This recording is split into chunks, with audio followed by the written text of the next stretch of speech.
പ്രിയ സഹോദരങ്ങളെ, തീ പാറും പോലെ വളരെ വേഗത്തിൽ ആവശ്യം നിറവേറാൻ നിങ്ങളെല്ലാവർക്കും ഉപകരിക്കുന്ന, ചൊല്ലാൻ എളുപ്പമുള്ള, അശുദ്ധി സമയത്തും ചൊല്ലാവുന്ന, വേഗത്തിൽ ആഗ്രഹം സഫലമാകുന്ന ഒരു ചെറിയ ദിക്റാണ് ഇത്. ഏതാണ് ആ ദിക്റെന്നല്ലേ? യാ സമദു യാ അല്ലാ. ചൊല്ലേണ്ടത് എങ്ങനെയെന്നല്ലേ? ആദ്യം അറിയുന്ന ഏതെങ്കിലും ഒരു സ്വലാത്ത് മുത്തുനബിയുടെ പേരിൽ ചൊല്ലുക. എന്നിട്ട് 1000 തവണ അല്ലാഹു സമദ്, ആശ്രയിക്കാത്തവൻ, ആരെയും ആശ്രയിക്കാത്തവൻ എന്നാണ് അതിൻ്റെ അർത്ഥം.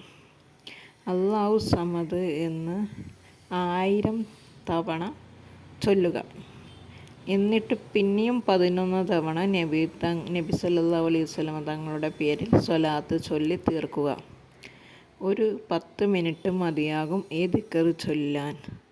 നമ്മൾക്ക് ഏത് സമയത്താണ് സൗകര്യപ്പെടുക ആ സമയത്ത് ചൊല്ലുക. ഒറ്റ ഇരിപ്പിൽ തന്നെ ചൊല്ലേണ്ടതില്ല.